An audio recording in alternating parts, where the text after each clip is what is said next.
que não falta no nosso dia a dia hoje são problemas, conflitos, e todos nós vamos ter que enfrentá-los em algum momento da nossa vida. O que vai fazer a diferença é como nós vamos encarar esses desafios. E é sobre isso que nós vamos conversar hoje aqui no Papo de Psique. Para conversar conosco, trazemos mais uma vez aqui ao nosso canal o psicoterapeuta cognitivo-comportamental Alessandro Rocha. Alessandro, mais uma vez, seja bem-vindo. Obrigado. Alessandro, vamos esclarecer logo o que é a diferença entre conflito e problema. Conflito são divergências de ideias entre as pessoas que implica num acordo, que pode ser interpessoal na relação ou intrapessoal, que também requer o acordo. E problemas são situações externas que acontecem que precisam de estratégias de resolução de problemas. E na nossa vida, o que é que acontece mais, os conflitos ou os problemas? Eu acredito que os dois. São problemas e conflitos. Muitas vezes os problemas implicam numa necessidade de criar acordos e resolução de conflitos. E isso acontece de forma dinâmica na vida, é natural que isso aconteça. Agora, por que é tão difícil para algumas pessoas encarar tantos desafios, né, sejam eles conflitos, sejam os problemas que são normais na vida de todo mundo vai ter? Por que algumas pessoas têm tanta dificuldade em encarar isso? Eu penso que os problemas eles podem apresentar-se de duas maneiras. Ele pode se apresentar de uma forma bem estruturada e mal estruturada. A bem estruturada é quando o problema ele já aconteceu antes, já existe um repertório de como resolver, de procedimentos do que fazer para resolução. Então a gente tem esse repertório e fica mais fácil de aplicar e resolver. A dificuldade maior é no mal estruturado, que é quando não se tem um repertório, um procedimento, porque é a primeira vez que acontece.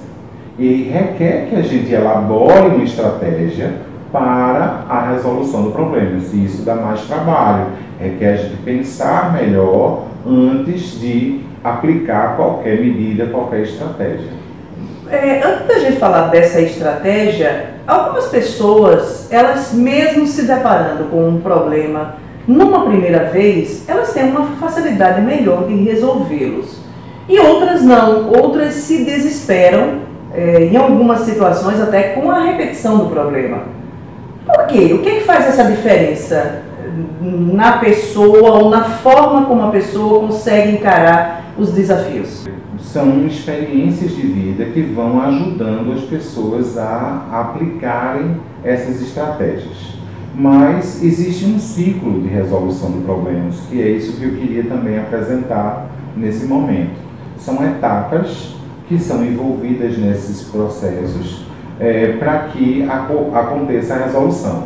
Então, visualizando esse ciclo de resolução, são etapas. Então, na primeira etapa, a gente tem a identificação, onde as pessoas pensam e verificam que tem alguma coisa estranha. O que de estranho está acontecendo, percebe que existe algo diferente criticamente na situação para poder resolver. Então, elas precisam ter autocrítica para poder resolver. Então, identificando, depois parte para a definição. É onde a gente vai dar um nome a esses problemas. A gente define qual é o problema. Muitas vezes o que acontece é que as pessoas interpretam problemas de maneiras diferentes. E aí é uma das dificuldades que pode gerar conflito depois. A terceira etapa é a estratégia de resolução de problemas em si, que é quando se está planejando a estratégia, que requer uma elaboração mental, pensar melhor antes de fazer. Então, precisa se visualizar as alternativas que se tem. Muitas vezes, o criativo, por exemplo, ele tem uma capacidade de resolver problemas, muitas vezes, porque ele não bloqueia qualquer alternativa que se encontre. Então, pode acontecer da dificuldade de encontrar a estratégia e pode ser aquela pessoa que visualiza como se fosse um armário com gavetas, e ele abre as gavetas várias ao mesmo tempo, na tentativa de resolver mais rápido o problema. Então ele testa várias opções, abrindo várias gavetas, e não sabe depois qual a que deu certo. Muitas vezes pode acontecer essa dificuldade no plano de estratégia. Na quarta etapa, não é isso? Ele vai visualizar a organização da informação. Então ele vai aplicar a estratégia. Então coloca em prática o plano que ele fez. Depois aloca recursos, ele visualiza quais são os recursos que ele tem para colocar a estratégia em prática, pode contratar um técnico para ter um conhecimento, vai pegar o material, vai visualizar que recursos ele vai precisar para colocar a estratégia, depois monitorar as informações para acompanhar essa resolução do problema e finaliza com a avaliação, o quanto desse problema foi resolvido. Depois parte para nova identificação. Então, como é um ciclo, nós não vamos deixar de ter problemas, Alexandre. É uma coisa natural da vida, né? A gente vê que esse é um esquema, digamos assim, prático, né, para que nós possamos fazer essa resolução. Mas eu acho que existe um outro fator que eu acho que a gente precisa também trazer aqui para essa discussão, que é o fator emocional. Porque eu posso seguir todo este esquema, eu posso tentar colocá-lo em prática, mas eu posso ser boicotado pelo emocional, ou não? Sim, muito. Então, para elaborar a estratégia, a gente precisa encontrar alternativas. E muitas vezes as emoções de desconforto, elas prejudicam a gente elaborar, planejar estratégias. O que é que você chama, desculpa, de emoções de desconforto? São tipos de emoções que geram sensações ruins, como, por exemplo, angústia, ansiedade, tristeza, raiva, culpa. Então, são emoções de desconforto que influenciam na nossa capacidade de resolver problemas.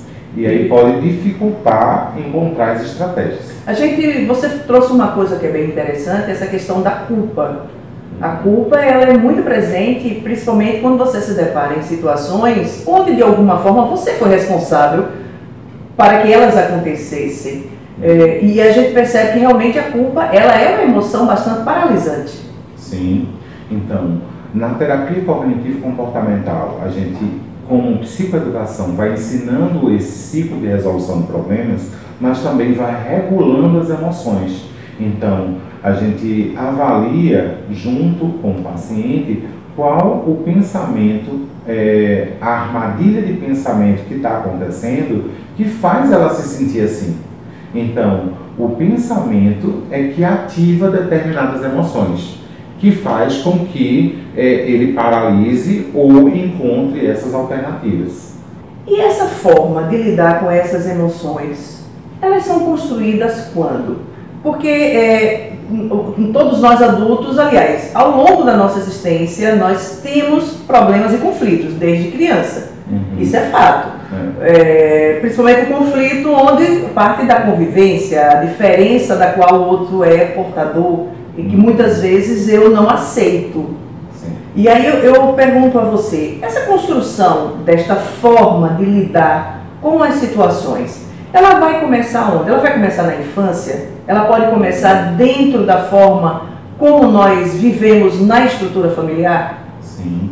Essa influência familiar é muito importante ser vista, ser analisada, ser questionada, porque muitas vezes essa dificuldade da criança, que vai se tornar um adulto depois, ela começa a partir de um funcionamento dos pais. E os pais nem sempre verificam, questionam a maneira dele fazer.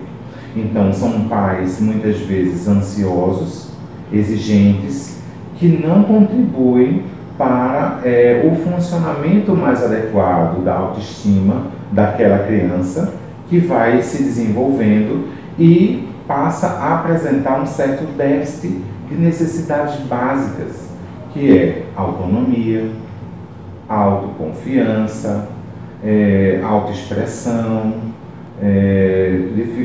situações que faltam nessa infância, que repercute na vida adulta, fazendo com que eles não consigam, muitas vezes, enxergar alternativas para resolver alguns problemas.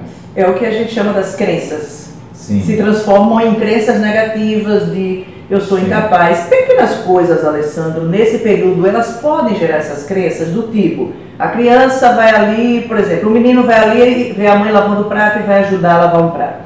E aí a mãe diz, sai daí que você é desastrado, que você vai quebrar isso. Isso pode gerar nesta criança uma crença negativa que se reflete nesta vida adulta, nessa pessoa com dificuldade de resolver um problema, porque se ele é desastrado e se ele vai quebrar ali o prato, ele é um incompetente, né? Sim.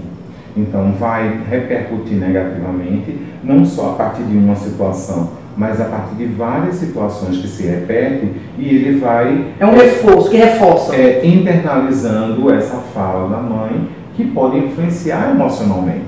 A gente está falando de emoções, e nem sempre a gente tem como questionar. A gente vai compreender os pensamentos que foram ativados, cada emoção, para poder construir essa mudança. Qual é a maior dificuldade das pessoas quando elas encaram um desafio, um problema ou um conflito? Qual é a maior dificuldade das pessoas para lidar com isso? As dificuldades das pessoas é que muitas vezes não conseguem encontrar essas alternativas de estratégia, elas não planejam o suficiente as estratégias, elas faltam algumas informações para ajudar na tomada de decisões, e essas questões emocionais que repercutem desde a infância para a vida adulta e não fizeram um autoconhecimento, identificando o próprio potencial, as limitações, para construir de uma maneira mais adaptativa no mundo, né? O mundo não tem que ser fácil para ninguém, né? A gente vai precisar adaptar às situações que estão acontecendo, e isso requer treino, muitas vezes, requer pensar antes de fazer, e isso vai repercutir para que haja uma construção mais positiva diante das situações problema. Vai depender de como a gente encara esses problemas. Pela sua experiência de consultório, você percebe que as pessoas hoje elas estão com uma baixa resiliência a problemas? Sim, acredito que pode estar relacionado à baixa ou à intolerância à frustração. Então, não aceitam o não com facilidade. E a vida dá um bocado de não pra gente, né? Muito. A gente precisa aceitar e verificar o quanto que o não e o sim é natural da vida. Então, a gente não pode só receber sim. A gente vai receber alguns nãos, mas a gente torná-los como aprendiz, tomá-los como aprendiz e construir uma mudança mais favorável para a gente e para as outras pessoas. Pensando em equipe, pensando na família como um trabalho em equipe, e isso é muito favorável. Você falou em família e aí eu queria voltar a este ponto. De que forma a família pode contribuir para auxiliar a pessoa nesse encarar de desafios, né, de problemas ou até na forma como resolvê-los?